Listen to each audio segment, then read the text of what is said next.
નમસ્કાર, આપનું સ્વાગત છે ગુજરાતનો અવાજ ચેનલ ઉપર અને હું છું આપની સાથે પત્રકાર કાજલ સુવા. દેવભૂમિ દ્વારકા જિલ્લાના ખંભાળિયામાં અત્યારે કલેક્ટર કચેરીએ બેઠા છીએ અને અમારી સાથે ખેડૂતો છે. ખેડૂતોનો મુદ્દો GSPL જે પાઇપલાઇન પસાર થઈ રહી છે ગેસની, એમાં દેવભૂમિ દ્વારકા જિલ્લાના અને જામનગરના મળીને કુલ 32 જેટલા ગામો અસરગ્રસ્ત છે અને આ મુદ્દે ખેડૂતો અનેક વખત રજૂઆત કરી ચૂક્યા છે. મુળુભાઈ જે અહીંના ધારાસભ્ય છે એ પણ ખેડૂતોને સાંભળી ચૂક્યા છે. અનેક વખત ખેડૂતો પણ કલેક્ટર કચેરીએ મુરુભાઈને રજૂઆત કરવા આવ્યા છે અને આજે એવી ચર્ચાઓ થઈ રહી છે કે સાંસદ ખેડૂતોને સાંભળવા માટે આવી રહ્યા છે. ત્યારે ખેડૂતો કલેક્ટર કચેરીએ પહોંચ્યા છે અને એ ખેડૂતોની મહાનતા છે કે જે રીતે ખેડૂતોને વાત કરવામાં આવી હતી છાવણીએ, ખેડૂતોએ નિર્ણય લીધો તો કેટલાય દિવસથી છાવણી ચાલે છે આરાધના ધામની એક્ઝેક્ટ બાજુના ખેતરમાં, કે હવે ખેડૂતો કંટાળી ગયા છે રજૂઆત કરીને. હવે ખેડૂતો ક્યાંય નહીં જાય, જેને અમને સાંભળવા હોય છાવણી આવે. એમ છતાંય મહાનતા દાખવી સાંસદ પાસે એમણે રજૂઆત નથી કરી તો સાંસદ પાસે આવ્યા છે. પણ ખેડૂતો 2:30 વાગ્યાના અહીંયા બેઠા છે, હજુ સુધી કોઈ આવ્યું નથી. એટલો તડકો ખાધો પછી છેલ્લે કંટાળીને કલેક્ટર કચેરી અંદર આવ્યા છે અને હવે ખેડૂતો અહીં કલેક્ટર કચેરીના પટરાંગણમાં મેદાનમાં બેઠા છે. મારી સાથે 3 પેઢીના ખેડૂતો છે. આપણે એમની સાથે સીધા વાતચીત કરીએ. 3 પેઢી એટલા માટે કારણ કે આ પૌત્રો, દાદા અને એમના સન, એમના દીકરા, આ 3 પેઢી છે. સીધે આપણે એમની સાથે વાત કરીએ. કયું ગામ આપનું? લાલપુર તાલુકાનું મીઠોઈ ગામ છે, જામનગર જિલ્લો છે. અમારા ખેતરમાં પણ GSPL ની લાઈન નીકળે છે, એના માટે અમે આવ્યા છીએ. બધી જગ્યાએ અમે રજૂઆત કરી પણ અમારું કોઈ સાંભળતા છે નહીં. અમને પૂછ્યા ગાયછા વગર અમારા 7/12માં નોંધ પડી ગઈ, અમને ખબર નથી. અમારે તો જ્યારે ધિરાણ ને એવું ભરવાનું થાય ત્યારે અમે 7/12 ને એવું ગઢવતા હોય ત્યારે જોઈ તો અમને ખબર પડી કે આમાં તો નોંધ પડી ગઈ છે. કોઈ અમને પૂછ્યું નથી. માપવા એ લોકો 2 વાર આવ્યા, અમે તો ના પાડી, છતાં પણ અમારી વાવેતર હતું એમાં પણ એ લોકો બળજબરીપૂર્વક માપ કરી ગયા. ઘણી વાર 2-3 વાર આવ્યા, અમે ના પાડી, ભાઈ શું કામ આવ્યા છો, શું તમારું કામ છે, શું છે આ બધું. કોઈ અમને કાંઈ જાણ કરતા નથી. અમને એવું કહે કે અમને સરકારની મંજૂરી છે, અમે સરકારના માણસ છીએ. અને ખબર પડી છે વળતર રૂપે એ લોકો ગુઠાના 7,000 રૂપિયા નક્કી કર્યા છે. તો 7,000 રૂપિયા તો કેવી રીતે પરવડે બેન? એ તો બહુ ઓછી રકમ કહેવાય ને. અમારે તો જો કે લાખો રૂપિયામાં જમીન દેવા તૈયાર નથી, કારણ કે હવે અમારી પાસે રહી તો ખાલી એક જમીન છે, બીજું તો કાંઈ છે નહીં. મજૂરીએ કરી છે અને એ જમીન ઉપર પણ બળજબરીથી સરકાર કબજો કરી અને આવા વિકાસના નામે લાઈનો કાઢે છે, વીજ લાઈનો કાઢે છે. ખેડૂતનું કોઈ સાંભળતા નથી. ધારાસભ્યને રજૂઆત કરી, મામલતદાર સાહેબને રજૂઆત કરી. હવે આજે અમારા જામનગર જિલ્લાના સાંસદ પૂનમબેન માડમ આવ્યા છે, એની અમને અહીંયા બોલાવ્યા છે.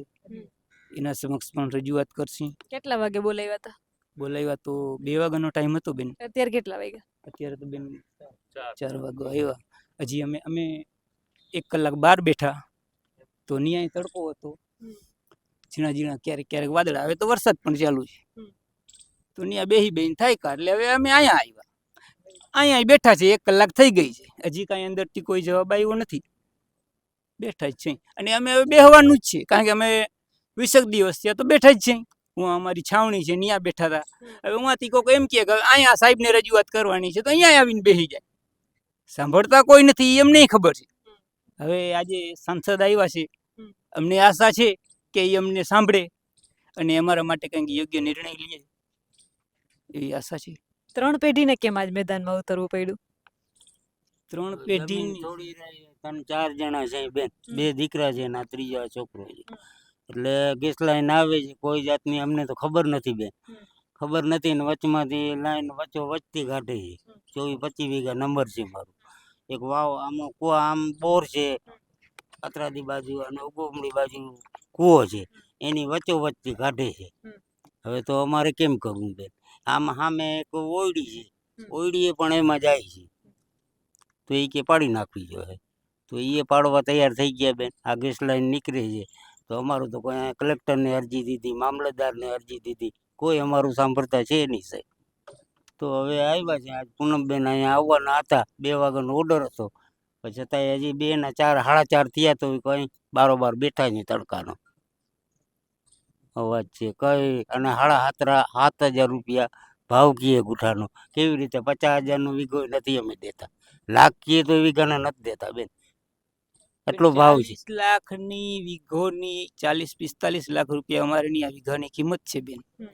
હવે 1,20,000 રૂપિયા વીઘા લેખે અમારી જમીન લેવા બળજબરી પૂર્વક, હમ. બળજબરી, એ પૂછ્યા ગાયછા વગર. હમ. વધારે કરીએ તો કાંઈ નક્કી ન મળે, ઉપાડીને ગાડીમાં નાખી દઈએ. હમ. કાંઈ હવે અમારાથી તો બીજું શું થાય ખેડૂતી, હમ. કઈ મારકૂટ તો કરાય નહીં કોઈને. એટલે આ બળજબરી પોલીસે કહેવાય. ગોઠવી દીધી બેન અમારે, અમે એને પહોંચી 50 પોલીસે ગાડીમાં બોલે 5 જણા તો પૂરી દીધા હતા, અંદર લઈ આવ્યા ખંભાળીએ. એ પછી બીજા આવીને છોડાવ્યા એને 5 જણાને. નકર તો આ બધાને પૂરી દઈએ એમ છે. હવે એને તો કાંઈ બોલાય એમ તો છે નહીં બેન અમારાથી, એને પહોંચાય એમ નથી. સરકારને પહોંચાય બેન. સરકાર પાસે પણ એવી આશા રાખીએ કે કાંઈ ખેડૂત લક્ષી થોડીક સંવેદના દેખાડી અને ખેડૂત સામું થોડુંક જોઈ અને કાંઈક યોગ્ય નિર્ણય લઈએ, ખેડૂતને પોસાય એ રીતે. અને ઝાડ હોય કે વાવ હોય કે મકાન હોય, એનું કાંઈક યોગ્ય કિંમત, કોઈ ઝાડ છે, મકાન છે, પાઇપો છે, કૂવા છે, એના વિશે યોગ્ય કાંઈ કિંમત જાહેર કરે એવી અમે આશા રાખીએ છીએ. સંભાળી લઈએ બેન, સરકાર બધું સંભાળી લે તો અમારે ઉપાધિ માટે અમે માગીને ખાવું, બીજું શું કરવું બેન કયો? બરોબર છે ને? આ તો આ છે એટલું લઈ લઈએ, બીજું હું. આ રીતે હાલે છે બેન. હવે ભાગે 2-2 વીઘા જમીન આવતી હોય, એમાં 1.5-1.5 વીઘામાં જો લાઈન નીકળતી હોય તો પછી વૈધી વીઘો 1.5 વીઘો કોણ રાખે, કોણ લેવા આવે, એનું કોણ ગણી? કઈ ન્યા અમે પ્લોટ પાડીને તો નથી મકાન બનાવીને વેચવાની, એવી તો અમારી હેસિયત નથી. 2-2, 3-3 વીઘા જો ભાઈઓ ભાગમાં જમીન આવતી હોય એમાં લાઈનો પડી પૈસા જાય. તો આ ભાવ ઘટી જાય બેન. આ 50,000, 60,000, 80,000 વીઘાના છે. હવે ભાવ તો ઘટવાનું છે, આ લાઈન પડે એટલે ભાવ ઘટે. કોઈ લેવા બેન તૈયાર ના થાય, એવી પરિસ્થિતિ આવી ગઈ અમારી. અમે ખેડૂત ક્યાંય ના રહ્યા, સમજ્યા? હા, કોઈ ઘરના નહીં, બહારના નહીં, ક્યાંય ના રહ્યા બેન. આ રીતે આ સરકાર કરે છે, કરવું હું બોલો. શું નામ છે ભાઈ તારું? રોનક. રોનક. ભણવા જા છો? હા. કેટલામું ભણે છે? છઠ્ઠું. છઠ્ઠું ભણે છે. તો આ બધા ખેડૂતો અહીંયા કેમ આવ્યા છે ખબર છે તને? ગેસની પાઇપલાઇન આપણા ખેતરમાં નીકળે છે ને, એટલે અમે હે ને ખેડૂત બધા ભેગા થઈને ને છાવણી ભેગી કરી. છાવણી બનાવી. છાવણી. પછી આજે અહીંયા કલેક્ટર કચેરી આવ્યા છો, તો આ બધું ખેડૂતો આંદોલન કરે છે. ખેડૂતો કેવા દુખી કેવા છે? એમ તો ઘણા દુખી છે. શું જોયું બેટા, તારા પપ્પા આખો દી કેવી મહેનત કરતા હોય? બહુ મહેનત કરે, આપણને ભણાવવા માટે બહુ મહેનત કરે. આખો દિવસ પપ્પા શું કામ કરે? અને વાડીનું કામ કરે ને અને રાતને ને કામે જાય, રાતે કામે જાય? નાઇટમાં કામે જાય. શેમાં કામે જાય રાતે? વીટીવી કંપનીમાં, પ્રાઇવેટ કંપની. પપ્પા રાતને દિવસના ખેતરનું કામ કરે, રાતમાં કંપનીમાં કામે જાય. કેટલી જમીન છે ખબર છે તને? કેટલી છે? 25 છે. 25 વીઘા જમીન છે. નિશાળમાં તું ભણવા જા તો ભણવામાં કોઈ એવો પાઠ આવે કે જમીન કેમ સાચવવી જોઈએ કે એવા કોઈ પાઠ આવે? એવું ત્યાં લગી ન થાય. તમે એ વિચાર કરો, જે દેશ કૃષિ પ્રધાન દેશની જે વાતો કરીએ છીએ, આ 6 વર્ષનો બાળક છે, અને મેં એટલા માટે પૂછ્યું કે ભણવામાં કોઈ જમીનને લગતા પાઠો આવે છે કે જમીન સાચવવી જોઈએ, જમીન બચાવવી જોઈએ, જમીનનું શું મહત્વ છે? જે દેશની 60% વસ્તી કૃષિ આધારિત હોય, જે દેશની જીડીપીમાં સૌથી વધારે હિસ્સો કૃષિનો હોય, એવા દેશોમાં બાળકોના શિક્ષણમાં કૃષિ વિષયને પ્રાધાન્ય નથી આપવામાં આવ્યું. અને આપણે કૃષિની વાતો કરીએ છીએ. તમે કદાચ અત્યારે વ્લોગનો બહુ ટ્રેન્ડ હાલે, તમે વ્લોગ જોતા હશો તો વિદેશોમાં અને ભારતમાં પણ મોટા મોટા શહેરોમાં એવા એક અલગથી નર્સરીઓને એવું ઊભું કરવામાં આવે કે ત્યાં ખેતર જેવું, ગામડા જેવું વાતાવરણ હોય અને ત્યાં એક દિવસ રાત્રિ રોકાણ કરવાના લાખો રૂપિયા ચાર્જ છે. તમે ત્યાં જઈને ખેતી કરી શકો, ખેતી કેમ થાય જોઈ શકો. એટલે ખેતી એક ફેશન. એવા તમે વિડીયો જોયા હશે. હવે ત્યાં ખેતી શીખવા જાય છે શહેરના લોકો.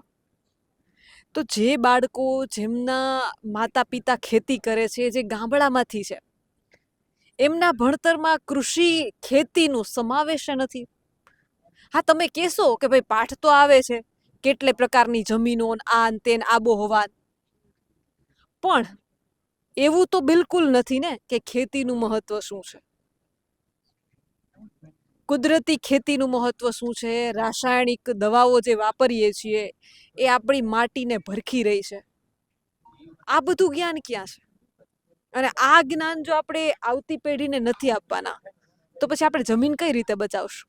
જમીન બચાવવું તો દૂરની વાત છે, પણ જમીનનો જે વિનાશ થઈ રહ્યો છે અત્યારે એ પરિસ્થિતિ બહુ ખરાબ છે. આના વિશે તમારું શું કહેવું છે? તમારા મંતવ્ય કમેન્ટ કરીને જરૂરથી જણાવજો. કેમેરામેન રાજ પરમાર સાથે હું પત્રકાર કાજલ સુવા. આપ જોઈ રહ્યા હતા ગુજરાતનો અવાજ, દેવભૂમિ દ્વારકા જિલ્લાના ખંભાળિયાથી.